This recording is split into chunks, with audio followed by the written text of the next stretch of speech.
안녕하세요. 임신 출산에 대한 모든 것 임출TV입니다.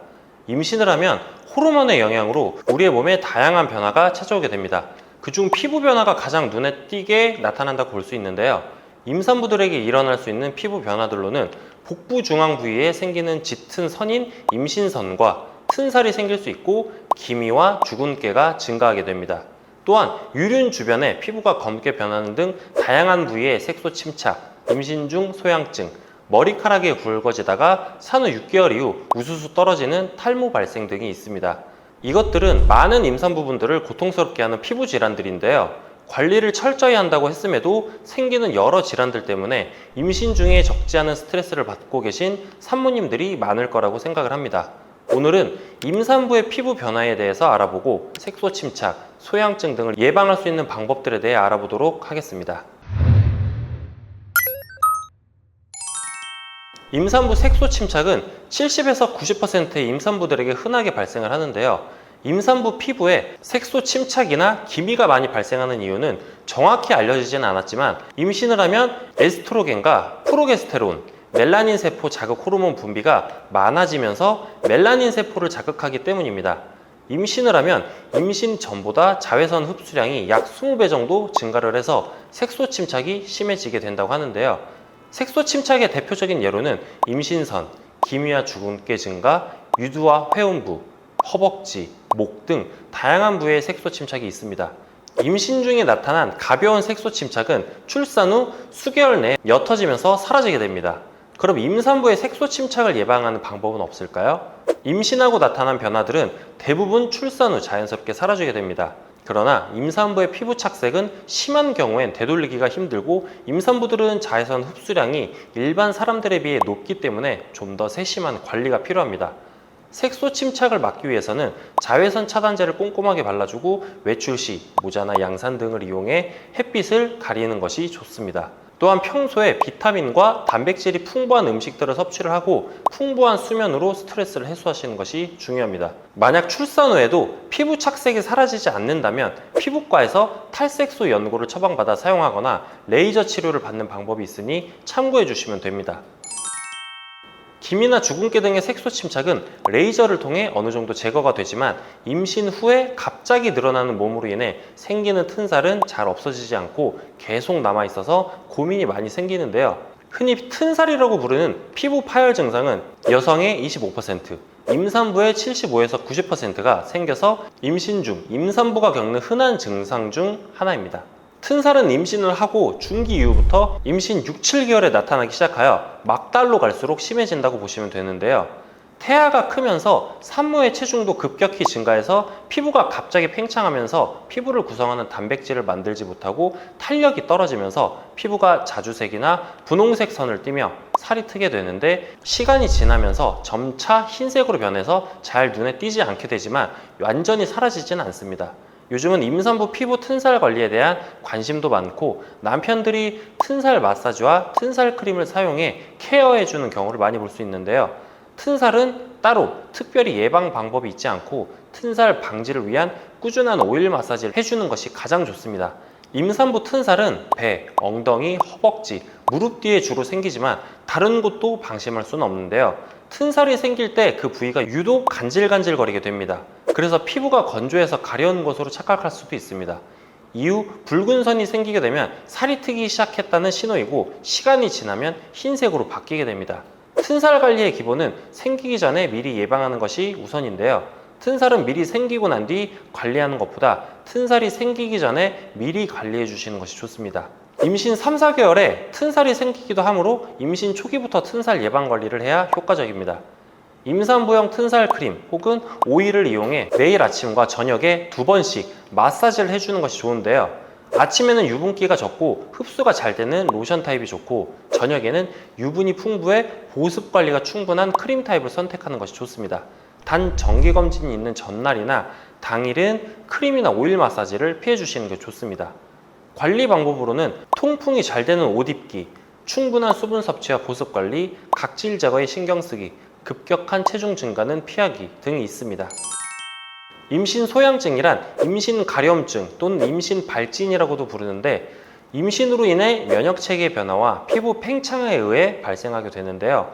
보통 25에서 30주에 많이 발생을 하고 전신에 단단하고 가려운 발진이 일어나는 특징이 있습니다. 복부 혹은 팔다리에 특히 심하게 발생을 하게 되고 대부분 출산 후 자연스럽게 사라지지만 일부는 출산 후 수개월이 지나도록 지속되는 경우도 있습니다. 임신 소양증의 증상으로는 주로 첫 아이를 가진 초산부에게 생기기 시작하며 심한 가려움이 대표적인 증상입니다. 심한 가려움과 함께 땀띠처럼 배에 1에서 2cm 정도의 빨간 반점이 함께 나타나는 것이 특징이고 심한 경우 얼굴, 목, 팔, 다리까지 번지게 됩니다. 몸에 열이 많아지는 여름과 건조한 겨울에는 증상이 더욱 심해지고 스트레스를 받으면 증상이 악화될 수도 있습니다. 오래 지속될 경우 면역력 저하, 체력 저하, 스트레스와 2차 감염을 유발하기 때문에 심한 경우에는 치료를 해주셔야 합니다. 그렇다면 임신 소양증은 왜 생기는 걸까요? 임신 소양증은 다양한 원인들로 인해 나타날 수 있습니다. 먼저 복부 피부의 팽창인데요.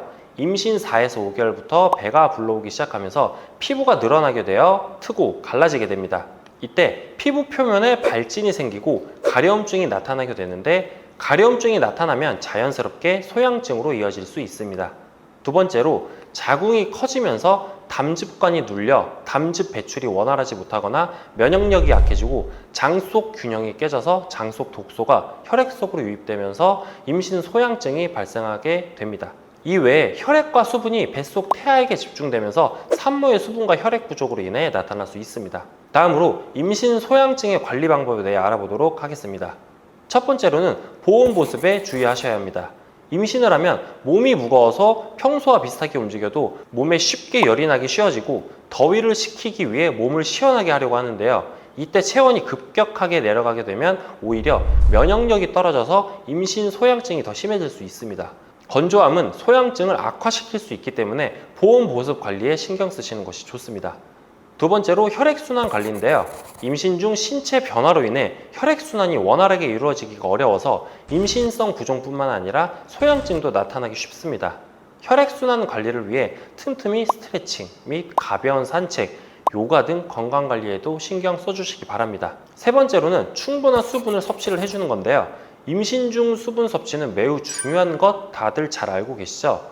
임신 중 풍부한 수분 섭취는 면역력은 물론 피부, 건강관리 등에도 영향을 미치기 때문에 수분 섭취가 충분히 이루어져야 합니다. 네 번째로 올바른 식습관인데요. 임신 중에는 다른 시기보다 몸이 더 쉽게 잘 붓게 되고 맵고 짠 음식들을 먹게 됐을 때 붓기가 더욱 심해집니다.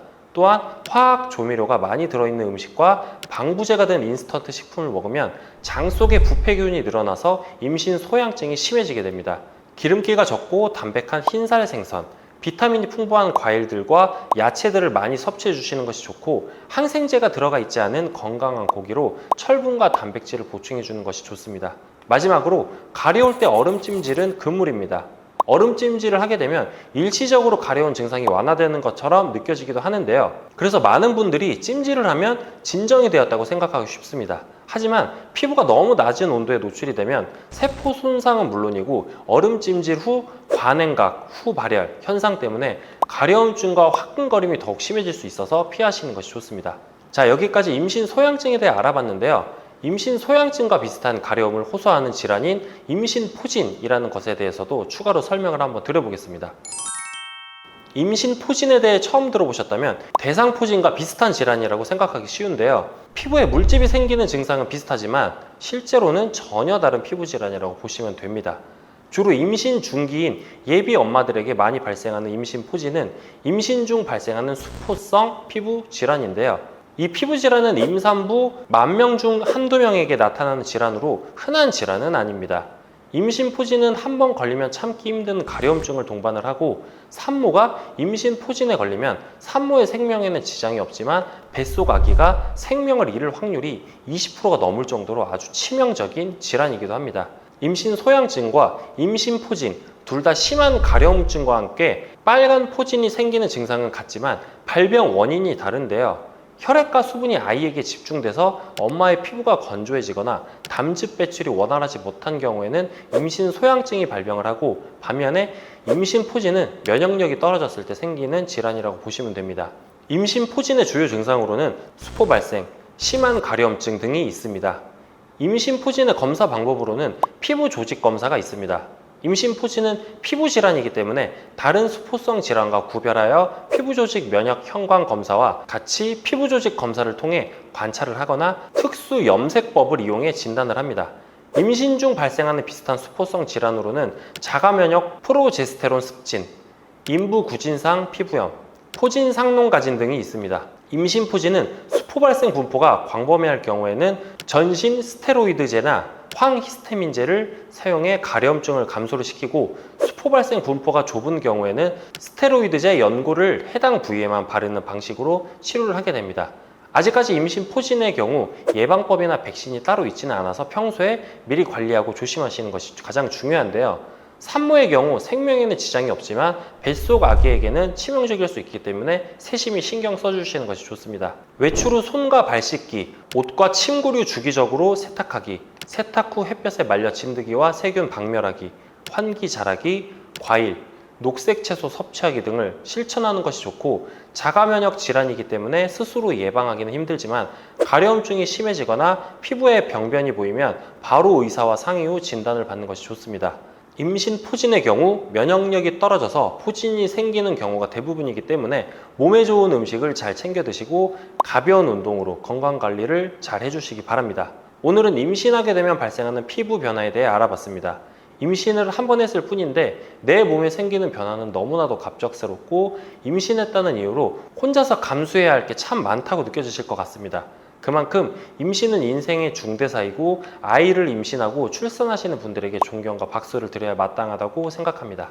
임신 후 겉으로 보이는 변화에 많이 혼란스럽고 스트레스가 크시겠지만 사랑스러운 내 아이와 만나는 조금 힘든 과정을 겪고 있다고 생각을 하시고 남은 기간 건강하고 행복한 시간으로 만들어 가셨으면 좋겠습니다. 오늘 영상이 도움이 많이 되셨길 바라면서 다음 영상도 유익한 영상으로 찾아오겠습니다. 시청해 주셔서 감사합니다.